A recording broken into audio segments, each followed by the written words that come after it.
The pioneering spirit is nothing new to agriculture, as innovation has made farming in America the most productive and technologically advanced in the world. Yet, tomorrow will present a new set of challenges that'll require new ideas, inventions, and innovations. That is what Farm Next is all about, showing you the future of farming. From autonomous robots to cutting-edge digital tools to better ways to fertilize your crops and increase soil health, this program will give you a glimpse of the exciting future agriculture has in store. Stay tuned to see what's next on Farm Next. Hello, everyone, and welcome to this episode of Farm Next. I'm Max Armstrong, and I'm thrilled to be a part of giving you a front row seat into what's next in the world of agriculture. Before we get to what's next, let's talk about a transformational technology that's here right now, microbes that can replace nitrogen fertilizer. Not that many years ago, the co-founders of Pivot Bio dreamed of creating a better way to provide nitrogen to crops. And like the inventors you'll hear from today, they dedicated time, effort, and capital to turn their dream into a reality. Today, Pivot Bio's products deliver nitrogen to corn, wheat, and sorghum and have been used by farmers across the country. Pivot Bio knows just how challenging it is to transform an idea into a product and to get it into the hands of farmers. So Pivot Bio, together with Farm Progress, scoured the country and found 10 entrepreneurs with the potential to be that next big idea for the future of agriculture. Each of these companies is vying for a chance to showcase their idea at this year's Farm Progress Show in Boone, Iowa. In each episode, you'll see these cutting-edge innovations in action. You'll meet the brilliant minds behind each idea, and you'll learn more as each participant presents their ideas to leaders in investing, agribusiness, and farming. And you, our audience, can vote live during the show whether you think each idea has what it takes to appear at the Farm Progress Show. You'll do that by going to pivotbio.com/vote. There you can enter to win a VIP package to the Farm Progress Show. In today's episode, we take a look at ClearFlame. That's a startup that has developed a way to convert diesel engines to run on ethanol. The innovation would open the door to farm equipment, being able to run on that renewable fuel that farmers are such an integral part of producing. Stay tuned to learn about ClearFlame. But first, here's a short video about Pivot Bio. Please take a look. 6:45 in the morning with a chance of showers.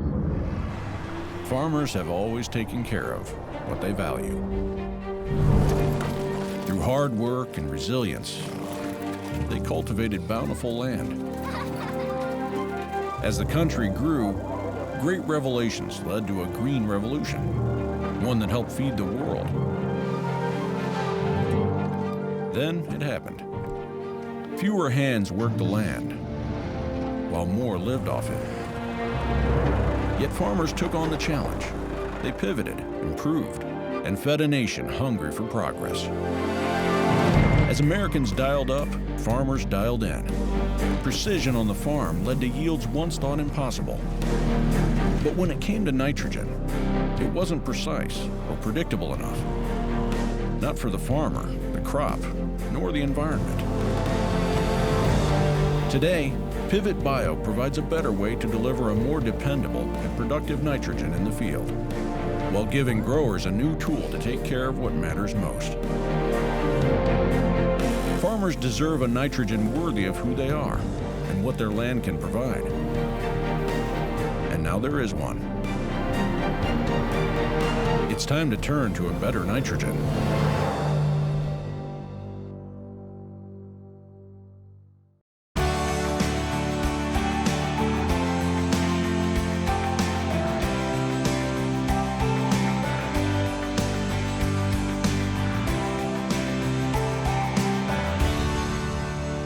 Welcome back to Farm Next, the show that gives you a front row seat into what's next in the world of agriculture.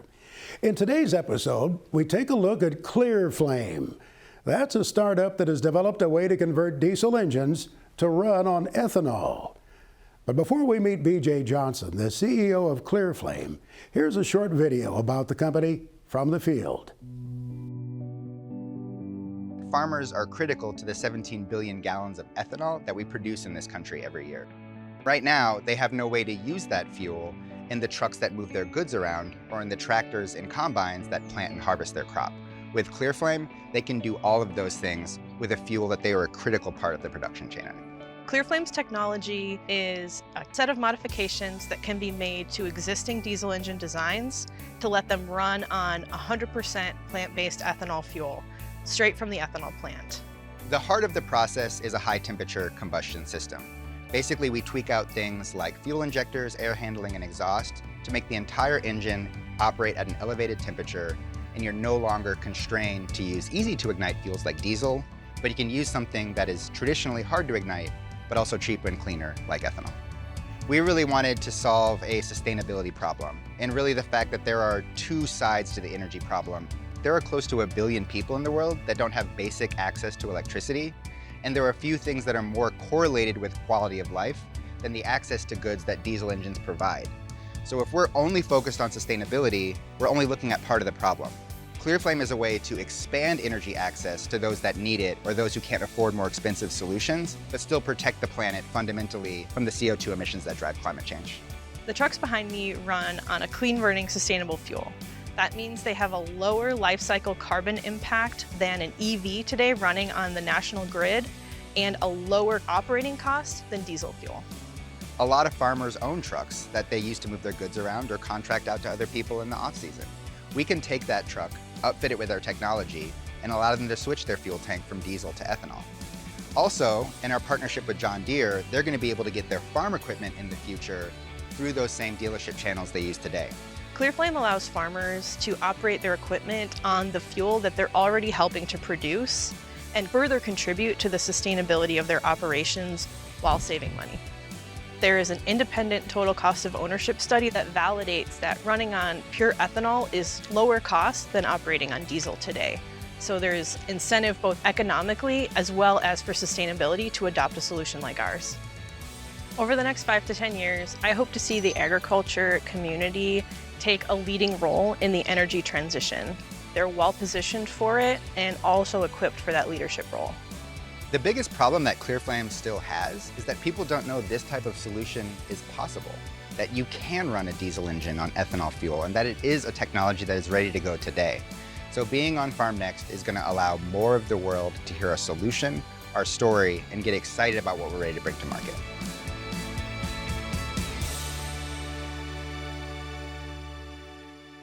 Well, with me now here is the CEO of ClearFlame, B.J. Johnson. Welcome, sir. Thank you for having me, Max. Give us some of your background. How did you get to this point in your life, your career? What have you done? So I grew up in Seattle, Washington. I did my undergrad and grad work at Stanford University in California. That's where I met my co-founder, Julie. That's where we initially developed the technology behind ClearFlame.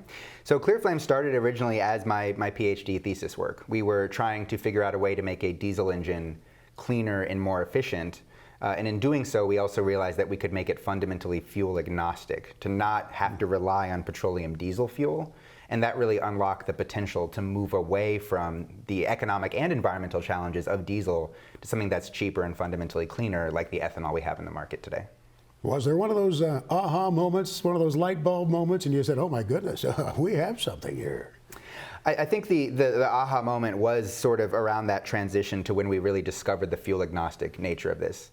It's definitely a worthy pursuit to try to figure out how to make any application a point or two more efficient than it is today.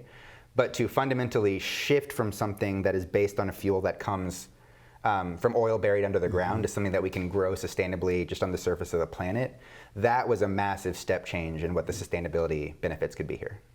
The diesel has long been recognized as a culprit. And you see the buses on the streets of the cities, you see the semi-trucks going down the highways, the plume of smoke out the stack, and so many people have said, this is a significant polluter. So you were clearly addressing a problem, especially in some of our cities where there is a smog problem. Absolutely. I mean, you said it perfectly. It is a big polluter. Transportation is it is the largest driver of emissions in this country. But then emissions is also a very broad category. You have CO2, global climate pollutants, but you also have urban air quality issues. And diesel is a massive contributor to both of those problems. Urban air quality, largely driven by things like diesel soot and diesel smog, but also a big driver of climate change, even if you're driving the open road. this tie to agriculture. Has there been a reaction from farmers? Have you had the chance to sound them out a little bit how they feel about this? Yeah, extremely positive. So we're more than just trucks. We're really anywhere a diesel engine can be used. So the first 3 products we're going to market with are not just the semi-truck, but also farm tractors and power generators. And the outreach and enthusiasm from the agriculture community to be able to decouple themselves from the petroleum supply chain and use a fuel like ethanol that they are just fundamentally a part of producing has been really exciting to them. Even beyond just sustainability benefits, just the pure independence and economics of it is very compelling to people as well. I think most people want to do something for sustainability, but a lot of these sectors are operating on single-digit margins. If you don't improve their bottom line, they simply don't have the privilege and the luxury of making that choice. And so by making sustainability cost-effective, you make it not just better for the end user, but you actually drive sustainability faster by leveraging the power of capitalism to get people to adopt solutions for economic reasons. And that has only become more strong, as you said, in the current environment where diesel prices have blown up far faster than ethanol prices have. Many are concerned about this energy transition, how it's going to play out. And you've pointed out that agriculture seems well positioned to help manage that transition. Yeah, I think agriculture is well positioned because agriculture has already been kind of thinking about what comes next. It's just baked into the way the entire sector functions. I mean, everyone wants to leave their farm in good quality for the generation that comes after them. You can't do that over generational time spans if you're not serious about getting in front of transitions and being inherently sustainable. And so when you look at the agriculture or the work the agriculture sector has done to drive down fertilizer inputs, to get more cover crops, that is all leading the charge in terms of sustainability, and the fact that they're already investing in that is giving them a big head start, I think. Your passion is quite obvious. Your enthusiasm is contagious. Thank you. What drives your passion, in summary here? Yeah, I think, and this is true for my co-founder Julie as well, the kind of driver behind ClearFlame was this kind of trade-off between economics and environmental benefits that we were talking about. And our thesis advisor at Stanford, we had the same one, he was always very passionate in his case in talking about there being 2 sides of the energy problem. That yes, we have to achieve sustainability, but there are close to 1 billion people in the world that don't have access to basic electricity. There are few things that are more correlated with improving quality of life than the types of industry that is driven by diesel engines. If we are not expanding energy access in an affordable but also inherently sustainable way, it's simply not good enough to just drive down emissions in the areas of the country and the world that really can afford things like EVs. We need a broader range of solutions. And I'm personally passionate about filling a hole that I see out there in those markets that just simply aren't ready for electrification. BJ, thanks for sharing the story. We sure appreciate it. Thank you, Max. Well, now that we've learned the ClearFlame story, how they got to where they are today, our panel will scope out where the company could be heading next when we return after these brief messages.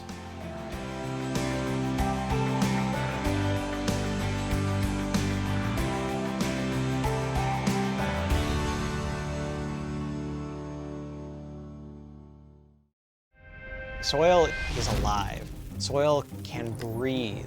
Soil is incredibly complex. Most of this complexity we can't see. If you were to stick your hand in the soil and use a microscope and look under that microscope, you would see millions of microbes. Every plant, when it's growing, it needs sun, water, and nutrients. And those nutrients come from the soil. We can either add them to the soil through fertilizer, or microbes in the roots can help the plant get those nutrients. Nobody fertilizes the Amazon rainforest. That guy just grows all on its own.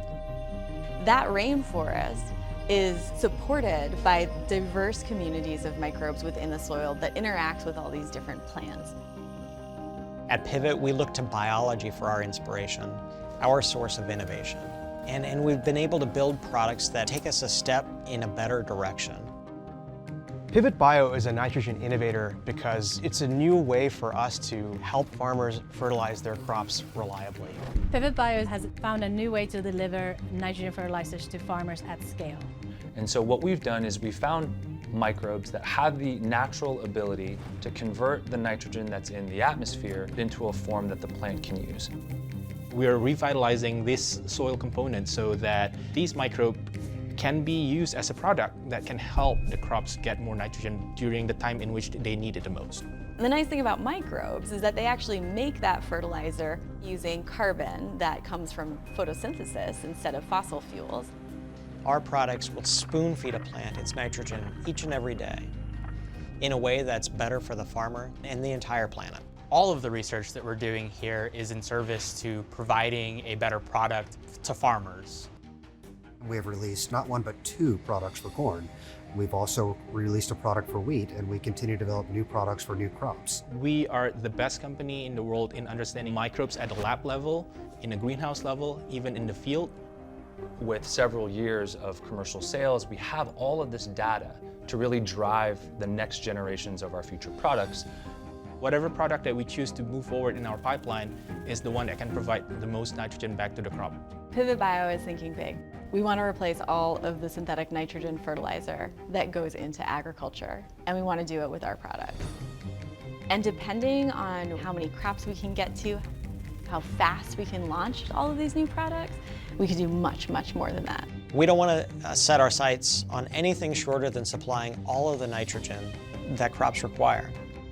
So it's a bold and ambitious goal, but I think it's just the foundation for being able to influence agriculture for the next century.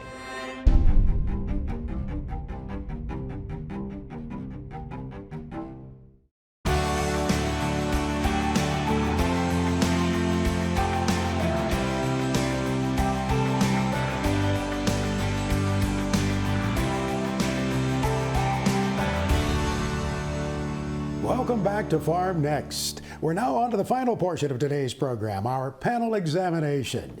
And let me introduce you to our panelists. Joining me here is Karsten Timme, CEO and co-founder of Pivot Bio. Also Tom Carlson, an entrepreneur and investor in the agriculture industry. And finally, Lisa Peterson, who is a grower on the farm at Osage, Iowa. Well, Karsten, lead us off here. Talk a little bit about, first of all, yourself, your background, how you got to this point in your career. Well, we've heard a little bit about Pivot today, and it's a real pleasure to be here. I'm excited to be able to talk shop with a fellow entrepreneur. For me, solving problems with new ideas, new technology is what it's all about. So looking forward to the conversation today. Tom, you've invested in the agriculture community, and this isn't something new for you. You've brought financing that's necessary for some other input suppliers, have you not? Absolutely. This is a great opportunity for me. I, like Karsten, am an entrepreneur. I founded 3 businesses and have built those out over time on the financing side, but I've also looked at a lot of interesting companies like ClearFlame. We invest in the ag supply chain, so on the front end in specialty chemicals, seeds, and other inputs into the supply chain. Lisa, you're on the farm not far from the Minnesota border at Osage, Iowa. Talk about your background, how you got to the farm. You're correct, Max. I'm up in Osage, Iowa, and we're corn and soybeans. I'm 3rd generation on the family farm, and actually never thought that I would be back, but thankfully career has brought us there. But prior to moving back to the farm, spent time in ag sales as well as strategic consulting. And you are a former president of the National FFA organization. You're correct. I did have the pleasure of serving. I might not say how long ago. Those years are getting a little farther away, but was the last FFA president elected in Kansas City and the first one to open up the convention in Louisville. Karsten, lead off with a question here as we visit with BJ. What would you like to ask first? Sure. First question, BJ. Let's talk about the breadth of the solution you have. You talked a lot about ethanol. Tell us some more about the compatibility with other fuels, or maybe backwards compatibility with diesel. Yeah, so you picked up on one of the key things I said earlier. This is a fuel agnostic technology, and we had the opportunity to choose ethanol because it's what's out there and cost effective and available. It will work on other fuels that are under development now, both domestically and in international markets, things like methanol and ammonia. And we'll really be able to pivot to wherever the fuels are making the most sense economically and environmentally in any given geography.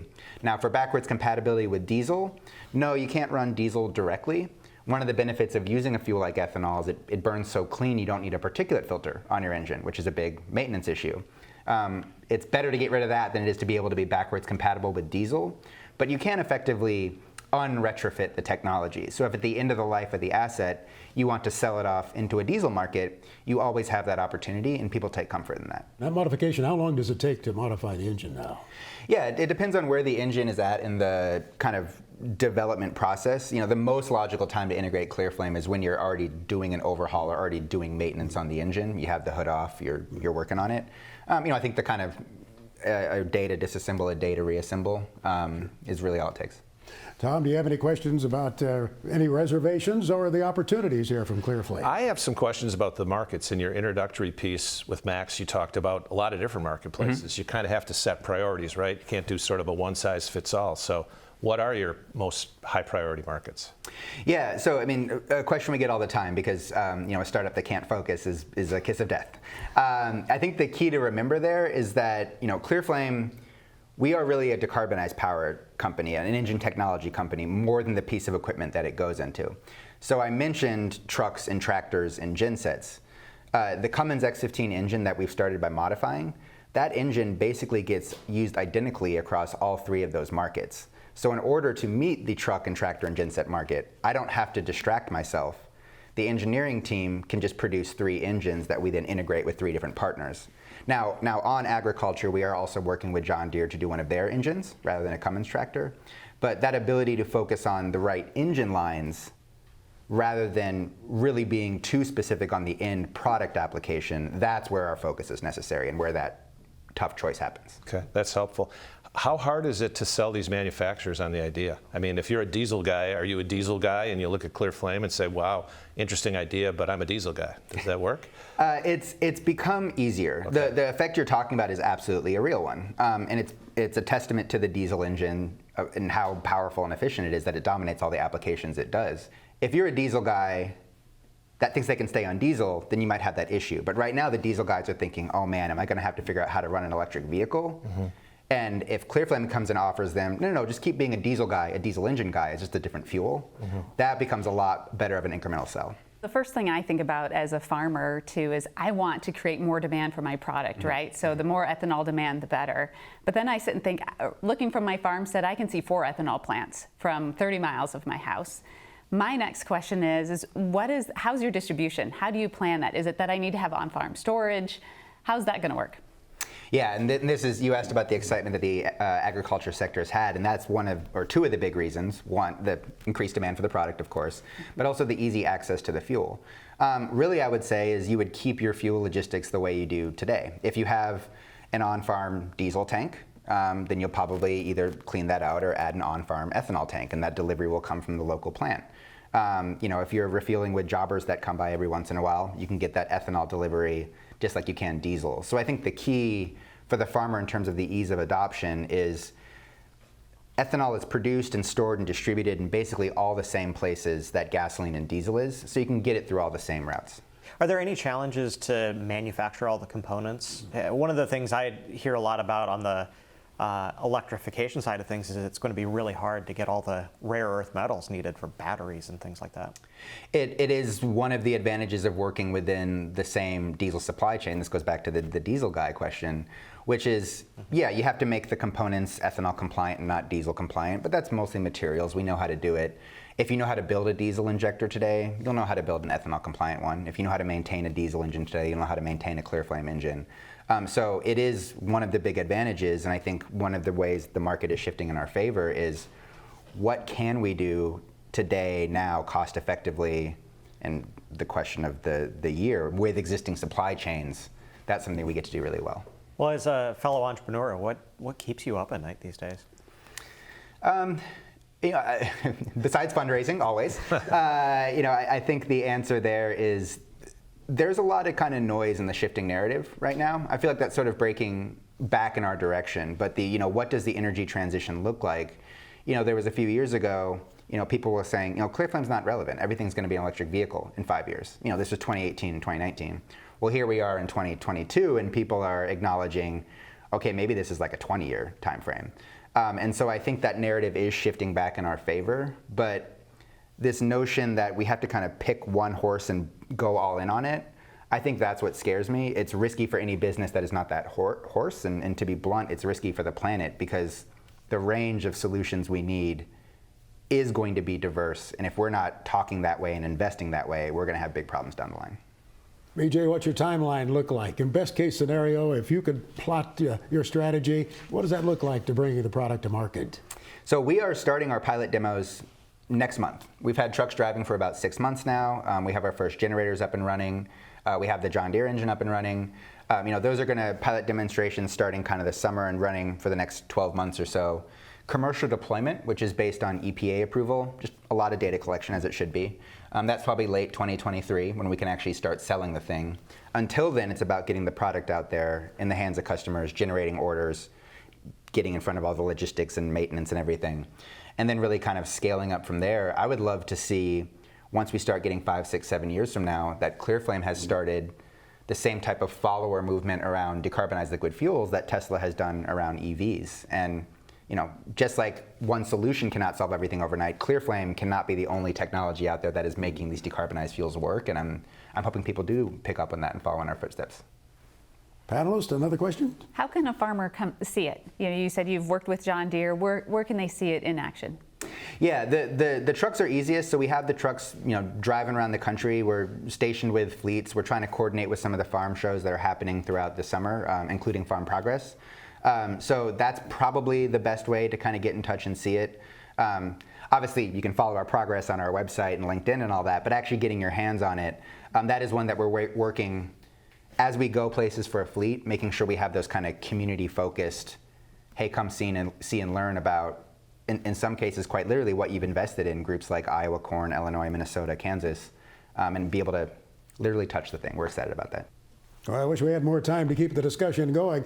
BJ, I know I join everyone else in wishing you well as you move forward with your innovation here. Thank you for spending the time with us to join us here on Farm Next. Thank you, Max, and thank you to the panelists. I thank our panelists as well. And I want to remind you folks out there in the audience, we'd love to know what you think of ClearFlame. Go to pivotbio.com/vote. And there you can also enter to win a VIP pass to the Farm Progress Show, the 2022 edition at Boone, Iowa. You can also view other episodes of this show. And finally, come visit us at the Farm Next Innovation Tent at the Farm Progress Show. That's August 30th through the September 1st wrap-up day of Farm Progress.